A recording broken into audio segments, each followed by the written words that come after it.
வணக்கம் நண்பர்களே, விஜயபிரயாக் பேசுகிறேன். இந்த அதிகாலை நேரத்தில் உங்களை எல்லாம் சந்திப்பதில் பெரும் மகிழ்ச்சி.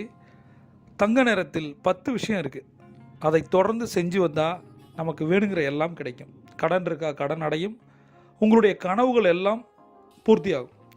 தங்க நேரம்னா எனக்கு என்னன்னு தெரியாது அப்படின்னு நினைக்கிறவங்க கீழே டிஸ்கிரிப்ஷனில் ஒரு லிங்க் இருக்குது, அதை கிளிக் பண்ணி பாருங்கள். அதை தொடர்ந்து 90 நாள் செஞ்சு பாருங்கள். நீங்கள் நினைத்ததெல்லாம் இந்த பிரபஞ்சம் கொடுக்கும்.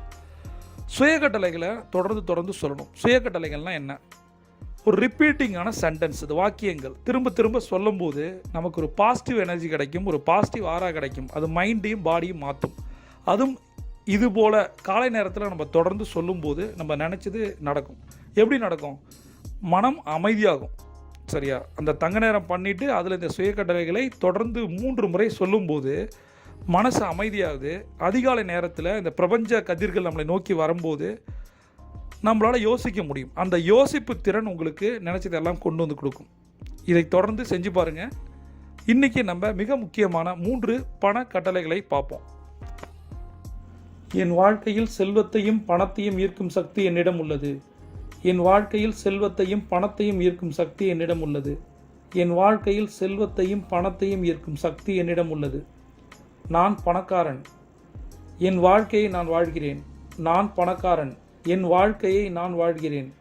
நான் பணக்காரன். என் வாழ்க்கையை நான் வாழ்கிறேன்.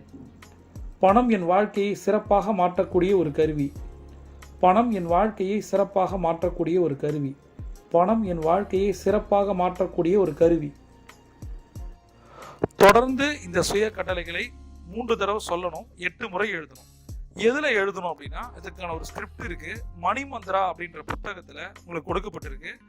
மணிமந்திரா புத்தகம் வேணும் அப்படின்னா கீழே இருக்க லிங்கை கிளிக் பண்ணுங்கள். அந்த புத்தகத்தை எடுத்து அதில் உங்களுக்கு கொடுக்கப்பட்டிருக்க இடத்துல 8 முறை எழுதணும். இதை எழுதுவதன் மூலம் என்ன நடக்கும்? நினைச்சது எல்லாம் நடக்கும். எப்படி நடக்கும்? ஒரு இலக்கு அப்படின்னு நம்ம வைக்கிறோம், அதை எழுதும் போது தான் 50% இது சாத்தியமாகுது. அதனால தொடர்ந்து அதிகாலை இந்த நேரத்தில், தங்க நேரத்தில், அதிகாலை நேரத்தில், பிரம்ம முகூர்த்தத்தில் நம்ம தொடர்ந்து எழுதும் போது நம்ம மனசுல பதியுது. எண்ணம், சொல், செயல் தான் வெற்றியை கொடுக்குது. இதை தொடர்ந்து பண்ணி பாருங்க. ஏதாவது டவுட் இருந்தா கமெண்ட்ல கேளுங்க. பிரபஞ்சம் கொட்டி தர காத்திருக்கு. நீங்க ஒரு champion. See you on top.